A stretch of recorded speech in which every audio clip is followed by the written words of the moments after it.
Hello, everybody. Welcome back to the third installment of today's lesson. We're going to now go to the class GitHub, which I have here on the screen, to our first lesson, the O1 encode.rmd here. Link is in the description as well, so don't worry about that. And we go there, and we can see we just ended from coming off the portal, downloading two files that were very important. We downloaded the TSV file that had all the properties of the data we selected. If you're looking through this file, you'll see what we just ended the last video on. And now we're going to go to a terminal. So in the GitHub wiki, there's plenty of tools on how to get to a terminal or a Unix terminal, which in the first lecture we talked about is a way of speaking to the kernel through shells, or the boarding end shell, or bash. So we're going to be using that for now. I hope you can get a terminal downloaded with all the help on the class wiki. And you have the encode tab separated file that says all the information about the experiments, the file name for each experiment, and then another file with all the URLs. So with those two things from the previous video, we should be all set to go for this. So let's give it a run. Okay, so this is just information we had before. I hope this is visible here. I'll make it a little bigger. We're going to go through a lot of bash commands or boarding end shell, or a way of how a human can speak to the actual computer chip. We're going to do a lot more of this in the next lecture. So if any of this seems foreign, or if it seems really boring, fast forward. You'll see what we're doing as we go along here. But we'll go into a lot of this stuff in the next video. But it's important to go through some of it, because otherwise it would seem odd to not go through these steps. So bear with us, or read this, and we'll probably go over the videos a little faster and a little different than the actual what's written here. But basically, everything we'll go over in this video is written down in this file on the GitHub, and then in this video, I'll type in commands in real time over here in the terminal, and you can see what outputs and be able to pause the video. So if we go a little fast in this video, the goal is to give you more of a concept verbally with a document that you can read as well. So with all that, let's get started. So go to some directory, your home directory you can do in a terminal, which again, the instructions are on the class syllabus. So let's just try that. We'll go here, and we go to your home directory. So for this class, we're going to download two files that are each about 1 gigabyte. So make sure wherever you are has about 2 gigabytes of storage. Currently, I'm on our servers where we're going to do the rest of the class. So if you want to see what's in your home directory, you can type in, let's go to our next command here, ls.lah, right here. We'll go over what that all means in the next lecture. But we can see all the stuff that's in this file. Wow, okay, that's great.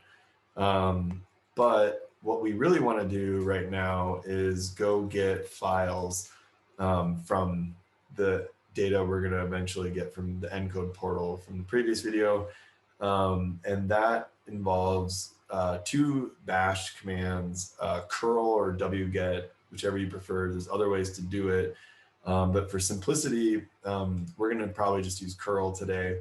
And so let's take a look at what curl looks like. And to do this, you can type man curl into your terminal. And what's nice about every bash command is that there's a manual online. That's what the man stands for, is manual.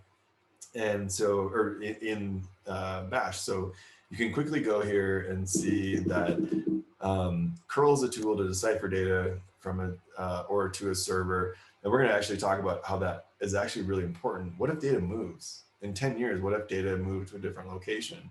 Curl can handle that, and it can think about that. And that's really powerful. and all a bunch of stuff. But we'll do this a bunch in class. Is look at every time we think of a new bash command, we're going to do a manual inspection, just get an idea of what were the authors of this command thinking, and what's its real goal. Because sometimes two commands can seem to be similar, but the manual page will let you know what the benefit of this one is, or it might be faster in some cases. So, okay, we're going to get out of this manual page here by hitting Q and just get out of there. Okay.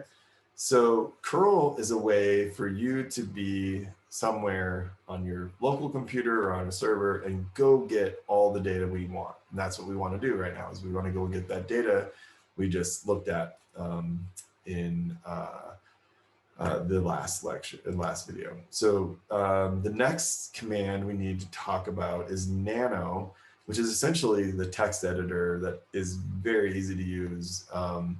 And you can make a text file in bash. So if we just do man nano, we can see this Nano is a small, free and friendly editor. That's basically all you need to know. But it is quite powerful.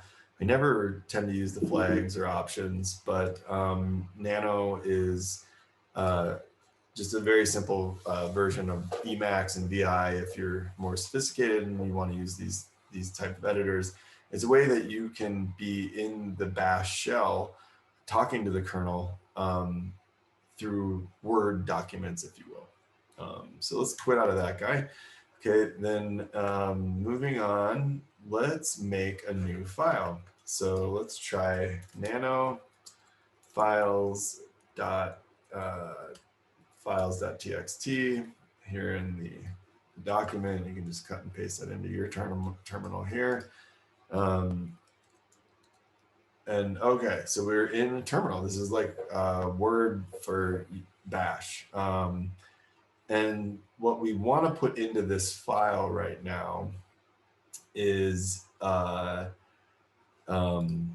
actually, I'm going to show you how to get out of Nano, importantly, because I realize I'm in the wrong directory. So to exit, you can see here there's this Control X function.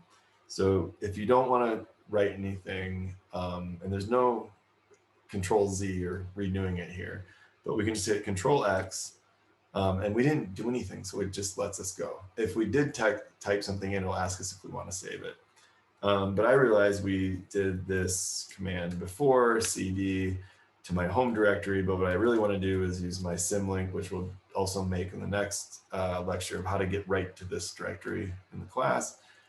So now I just symlinked right into where we want to be, and some of the files we'll make. So now I'm going to go back to that nano files.txt, and now you can see that there's something in there. And all you have to do is actually cut and paste these two URLs here.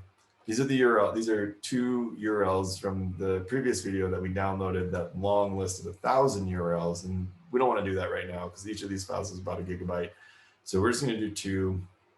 And we have this nice file that has both of these URLs in there. And to do that, all you have to do is simply go into your nano files.txt, which is empty, copy and paste these two into there, Control X, and then it's going to ask you to save and say yes, and then enter, and you'll be back out, and then your nano file will look just like this, which is the websites where 2 files, Ian's this file here and another file here, which we have that other file that tells us what these actually are, and we'll get into how to connect these two later.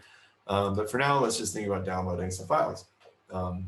And so let's see, now that if you've pasted that in, type in, I'm going to exit out of here, and it's going to be fine because I didn't actually do anything. I've already saved this file before filming this.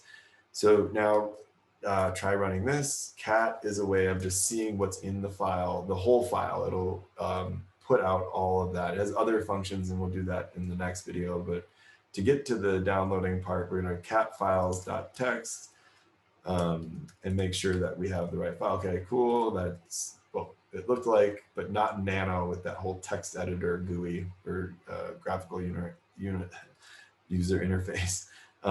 So basically this head, cat, and other things we'll talk about, we'll just print out what's in the file. Okay, great. So now we're going to go to curl. Again, we already kind of did this, but in the previous video, if you saw, Encode gave us this weird thing to do. It wants us to do this thing here. I'm going to zoom in on it so we can really take a look at it. That in the RMD file, you're going to see this thing, and it's going to look scary at first. But the text will tell you what xargs is and what this is. And basically we want to read this left to right. But before we go into that, that was actually the output Encode had put up for us to say, if you want to download this data, we suggest you use this command in bash. And then you can download all of the files we had listed in there. That's over 1,000 files. So that's a lot. And so if we think about this, it's all written down here. You can read through it. What we're doing is reading this kind of left to right. Is we made this files.txt that is the URLs that we're trying to download, and it's going into curl. And curl has flags. And again, we'll get much more into this in the next lecture. And these flags are listed as to what they actually are down below. But essentially curl is going to say, did the link change, for instance? Where is this? And curl can think about the URL you just gave it. So it's going to say, oh, it turns out that moved to a different URL. I'm going to use this option to get to that. And then if we're reading this right to left, then we see that xargs is invoked. And it's also listed and written in here what that is, but it's essentially it's how the computer is thinking about the standard input, which we talked about in the previous lectures, or the standard output, sorry. That the standard output is what the computer is actually thinking about right now. And right now it's thinking about the URL that came from this file and some properties about that URL. And then xargs is going to say, okay, I got what you're thinking about. And if there's an empty line, we're going to skip it. And so that means the -L1 means if there's an empty line, go to the next line that's not empty. That's true. So we'll get into, again, more of this later, but I just want you to understand why Encode told you to do this. And basically they said, I just gave you a files.txt that has all these URLs, and we're going to move that into this curl bash command, and we're going to see the flags in the man as you read this. Again, the videos I'm more going to conceptualize this because this is all written down, and then put it into the computer's memory to say, hey, look, I just told you all of this stuff, but if there's an empty line in there, just skip it. It's fine, and keep moving. And that's a nice way to do it. But it turns out, yeah, so here I'll have outlined for you all these different flags, what they mean, but don't want to belabor that since it can just be read. So if you want to do this, we can do that, because right now we just checked that files.txt has only 2 FASTQs in there. We'll talk about file formats later, but FASTQs are the most raw, second most raw data you can get. It's where all the sequence reads what they actually were.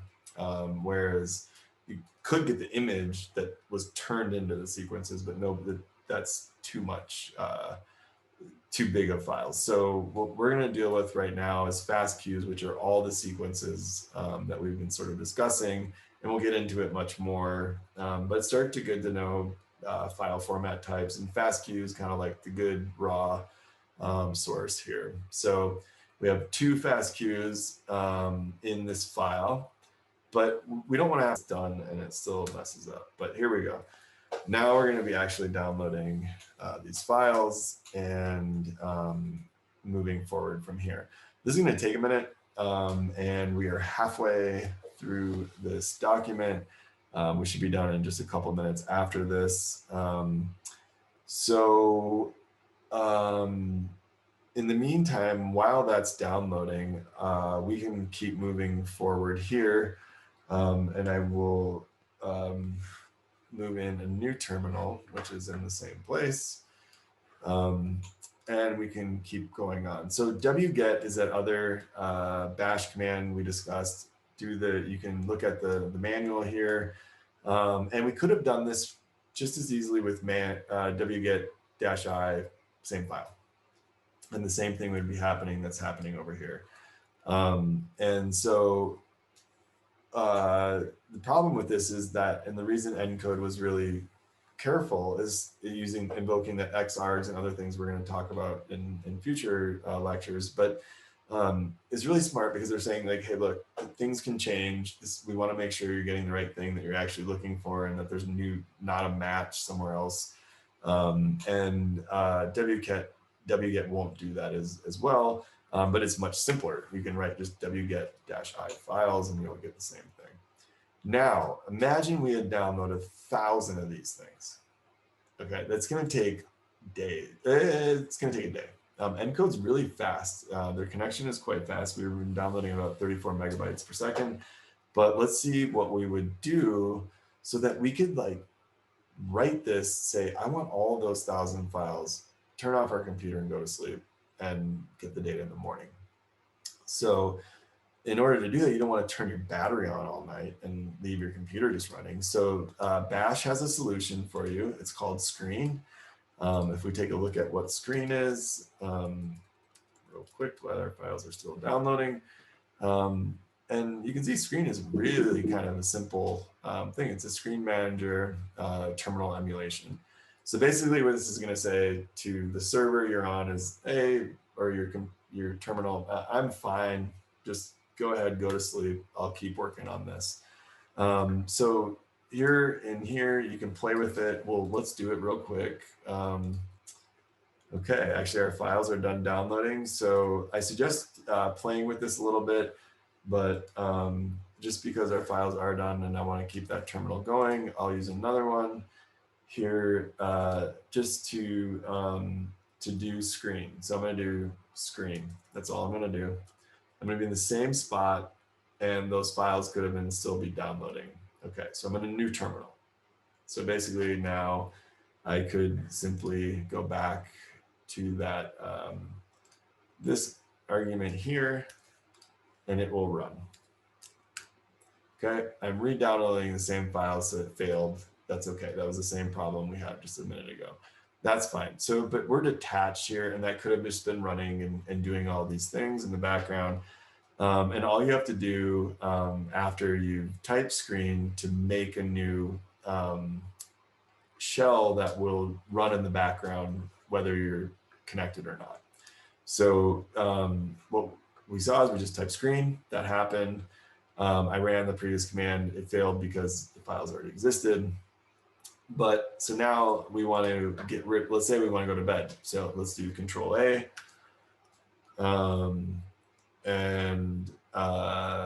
Oops, I'm gonna make sure, yeah, I'm sunscreen. So Control A, nothing happened, that's okay. And Control D is to detach. So Control A and Control D, and then if you want to reattach, you can do Control R. Oops, sorry.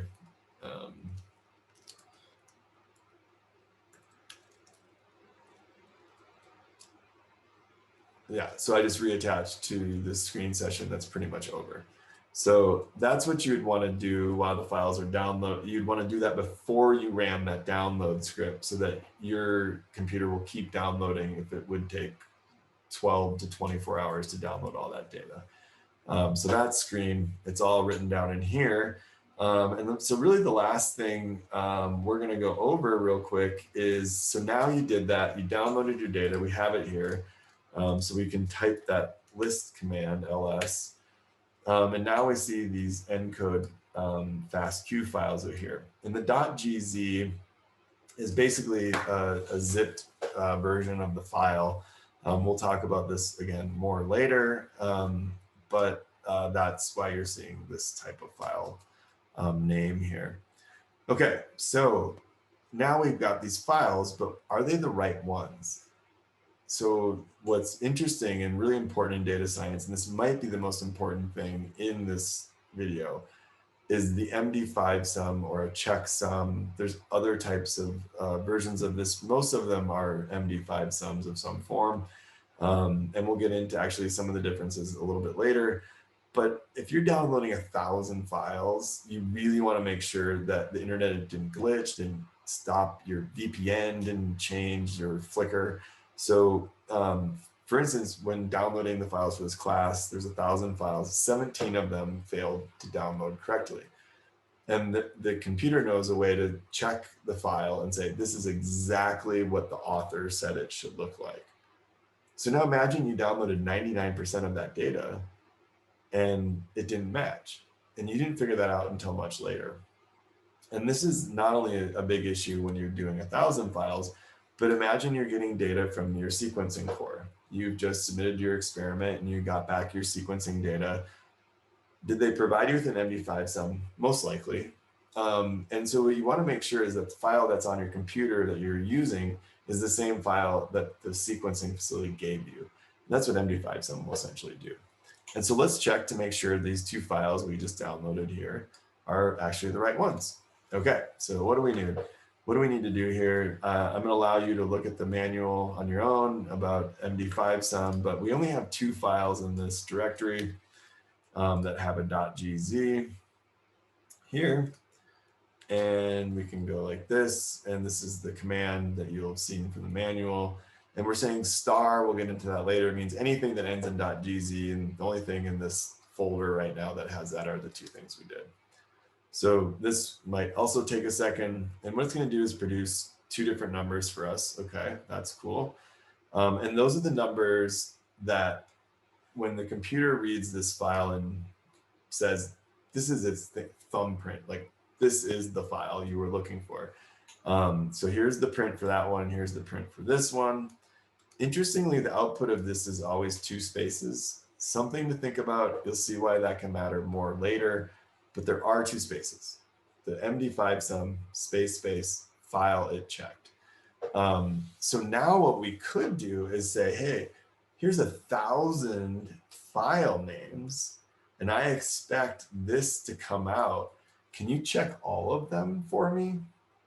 Let's try that. We're gonna only do it with two, but that would be really nice if it could download 1,000 files and check them to make sure they're okay for you.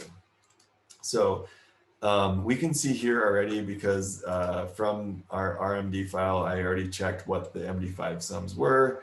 And so for instance, this one here is for this guy here, and I pasted them into the file wrong. So we have the right ones here, but let's double check just to make sure.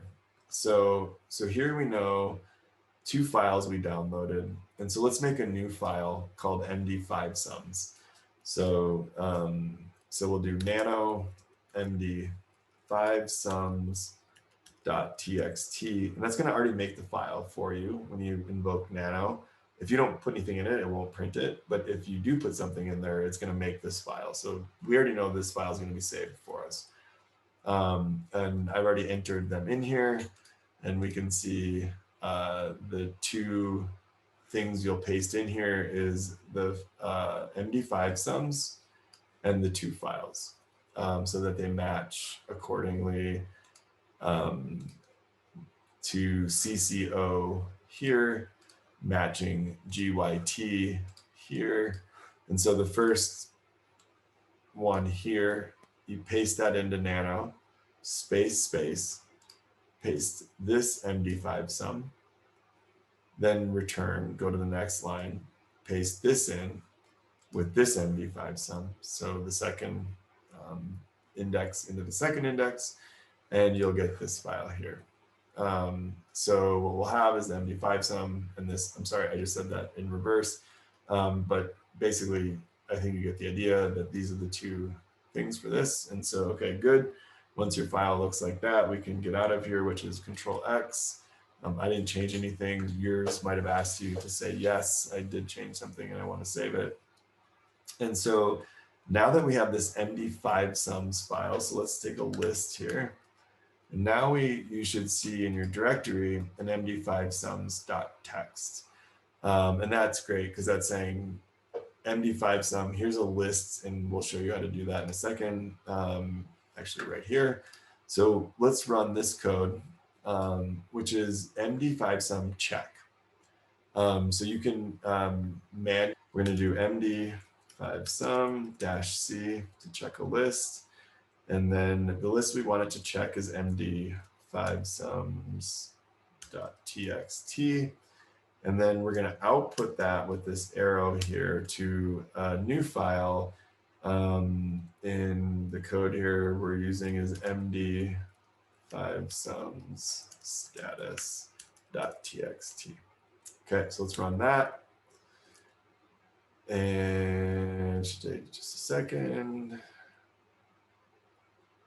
But as you can see, it does take a little while for it to go through that much data and make sure it's actually correct. And so if we want to check, we're going to have a new file here, which is Md5 Sum Status. And if we want to look at that, we can use the cat command for Md5 sums. So again, we'll go into the cat later. Md5 Sum Status. Yay, both of our files are correct. We can see here that what after Md5 Sum did is it read in that file and then outputted the status of all the files that were in that file. And we could have done this for 1,000 files. It would have taken a lot longer. But it's nice to see that, okay, the files we did download are correct. If you had just wanted to check this quickly, there's some other commands here, but they're really more for the downstream lectures. But I hope what you've seen is that we've been able to go to the ENCODE web portal, say a bunch of features we want, have ENCODE record all of those features so that we can use that in a design file for our experiments or analysis, but then also how to go to the terminal and start to download data from the internet. And you can see that there's a bug here and there, but we got through it quickly. And in the next video, we'll do a lot more on what these basic bash commands are. But I hope you can see that with going to the portal and downloading all the URLs and their properties, we're going to have two files that we can learn how to move across each other to connect. And we can get all of this data and all of its properties. But for now, we know our data is safe and it's the right data. However, when downloading 1,000 of them, again, 17 were bad, and we'll figure out a way to just fix that really quick using the same commands. So congratulations, you now have ENCODE at your access, and by following these 3 videos, you should be able to download all the data. And in the next lesson, we're going to take a step back and go into more bash logic and using these files we just generated with bash to go and inspect them and other things like that. Until then, code light.